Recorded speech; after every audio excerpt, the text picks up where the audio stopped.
Hello everyone, I am here to talk to you about your planning sheet for your contrast sphere assignment. So the first thing you are going to do on this handout is you are going to divide each of these 3 circles with a movement line. So meaning it can be zigzag, it can be wavy, it could be a little city, it can be a combination of wavy and zigzag. The only thing you cannot give me is a straight line going all the way across. If you imagine a heart monitor, it'll kind of make this sound, which is kind of the boring sound. We want to have some excitement happening. We need to have little blips of movement that keep our eye going. So these are my 3 lines that I have made. So I have up, down, back up, a little swoop, and I just do 3 variations, making sure that the line travels across both the background square and the circle. The next thing you are going to do is you are going to pick one of these lines or design another one because you're not satisfied with those. So I just picked my last one. I like this one. I thought it had a pretty good excitement. So I drew my line first all the way across my sphere and my background. So it goes edge to edge. The next thing I need you to do is you are going to use those cross contour skills and you are just going to show me the direction you are going to shade. And in the background, you're going to shade straight down. Maybe you'll go this way, but our shading should be flat and down. You're going to shade black to white to that middle line. And then you're going to repeat it. Black, gray, white. So your background again goes black to white, black to white. Now in the sphere, you can see that our lines have curved, so they're bending to follow both the outside of the sphere and the line that I create.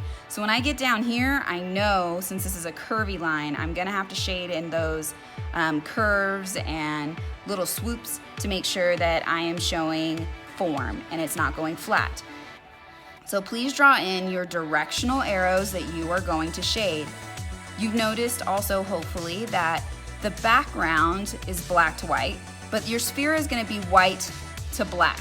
So I'm going to travel white, light gray, middle gray, all the way down to black when I meet this line, or at least the deepest part of the line. So my deepest part of my line is going to be black. This is probably going to be middle gray and then a light gray up here still. But it'll repeat white to black, and then on the other side of the sphere, it's going to be white to black. But both halves of the sphere are shaded just as both halves of your box are shaded. Once you're done with your labels, you are then going to trace to a good piece of paper, and you're not going to trace the arrows. You're going to trace your bold dividing line, your circle, and your box. So what I've done is taken a piece of paper and I took a little piece of tape that I stuck on my shirt so it took some of the sticky away. And you're gonna go to your window or a light table and you're gonna trace the sphere that is underneath. So here is my tracing of my original planning. So here's my planning, that'll get uploaded to my digital portfolio. Here is my outline. My outline includes the outside of the box. That way you have a place where you can touch it and not smudge anything.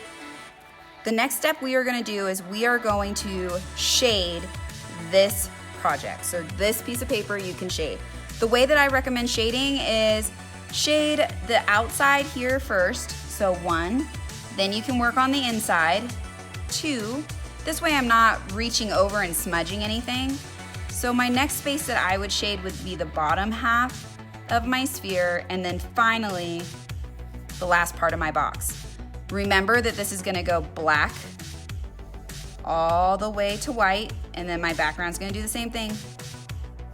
Black to white, and when I work the inside, it's gonna be white, curved line, all the way to black, and then same thing on the bottom half of the sphere. It's gonna be white, and it's gonna curve all the way to black down here.